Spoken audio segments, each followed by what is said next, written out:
I was actually back in Australia and I watched it on TV. It was the bushfire cricket bash. Yeah. And you got to interview Sachin Tendulkar. I mean, Yeah. you know, you're doing McGrath and legends of Australian cricket. But come on, Sachin Tendulkar. I mean, he's like... Yeah, that was one of the most incredible days I'd ever been part of. So I was already in Melbourne we're doing the women's series with India, which was leading into the T20 World Cup. And this was all the bushfires had happened. So this all came together really quickly. Yeah. Ricky Ponting and Brett Lee and a couple of others ringing their mates around Australia and the world saying, can you come to Australia? Game. So we had Brian Lara, wasn't Brian Lara was there. Courtney Walsh was there. Wasem Akram, Sachin Tendulkar, Ricky Ponting, Shane Watson, etc. Right? So the who's who. Yeah, so I was hosting with a friend of mine, Nevo, and so what they said to us, it was all a bit loose in terms of like these guys having a bit of fun. We'll just bring over at the end of each over, we're going to bring one of these guys over and you're going to have a chat to him for the big screen and for the crowd. Great. So the floor manager, Kylie Ann Haynes, who's a really good friend of mine, I said to her like this, I don't care who we're interviewing today. I don't care if I don't get to interview anyone else, but I want to talk to Sachin. Yeah.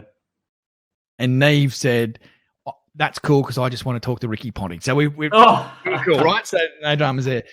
So Sachin's kind of just sitting over in the dugout area.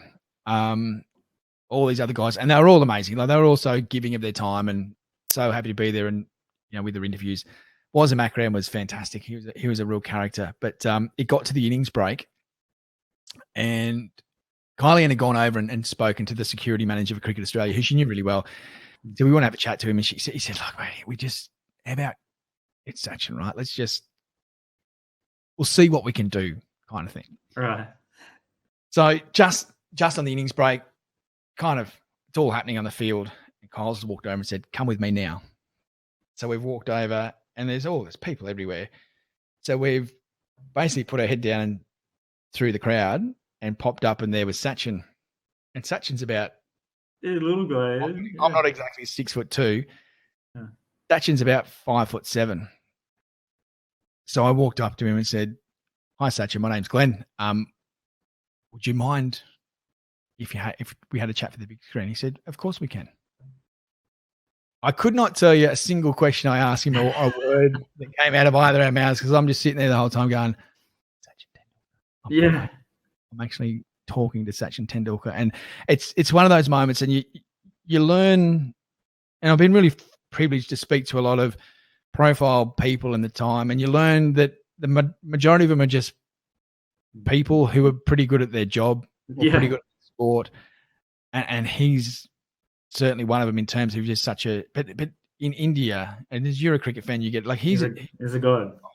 He really is. And there's certain times,